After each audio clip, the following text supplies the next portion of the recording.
Shalom Chaverim, קוראים לי David Ben-Ariel. Hello friends, this is David Ben-Ariel. In the words of the prophet Isaiah, "Therefore hear the word of the Lord, you scornful men, who rule this people who are in Jerusalem. Because you have said, we have made a covenant with death, and with Sheol are we in agreement.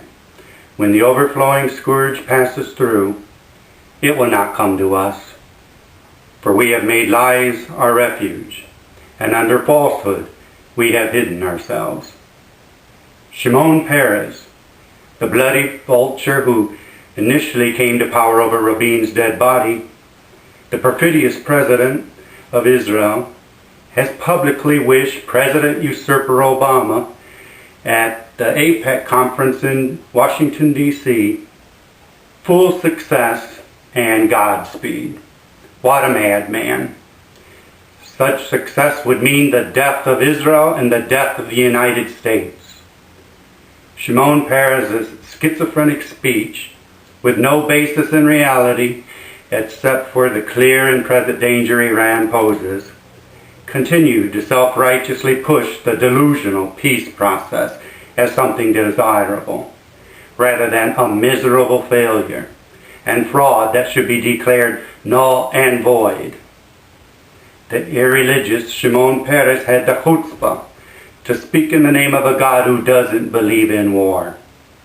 Our great Creator God, the God of Israel, the God of the Bible, instructs Israel to offer peace on our God-given terms, our God-given conditions, not based upon painful compromises or painful concessions Israel's sworn enemies dictate.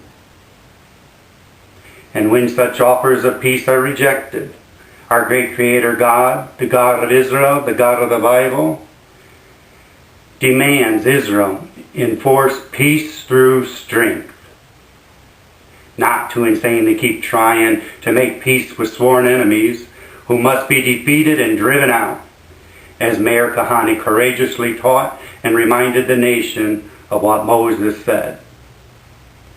Shimon Peres condemned Iran funding and arming Hezbollah and Hamas, yet remained deathly silent to the United States and Israel funding and arming Fatah and Hamas, and aiding and abetting the terrorist PLO office to remain open in Washington, D.C., and failing to move the United States Embassy from Tel Aviv to Jerusalem where it belongs, as acknowledged by the Jerusalem Embassy Act.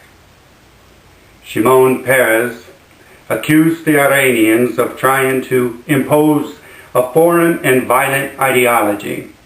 Their agents target Americans, Europeans, and Arabs alike. That's true. However, the same thing must be said about the Vatican's crusade to undermine Israeli sovereignty over Jerusalem, pushing illegitimate claims forward with the German Pope's planned visit to the Holy Land of Israel, while continuing to hold the temple treasures and Judaica hostage in Rome. The Roman Catholic Church, backed by the German-dominated Europe, poses the greatest external threat to Israel's survival. However, the greatest threat to Israel is from within. The Jews' worst enemies are those Jewish collaborators with the accursed Vatican who sell out Jerusalem and betray Israel. Jewish Israelis must remember they are Jews first and Israelis second.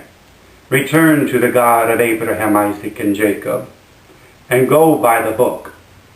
Otherwise, the German Jesuit jackboot will stomp Jerusalem, and peacekeeping troops will pollute the Holy Land of Israel, imposing UN Resolution 181 as the final solution.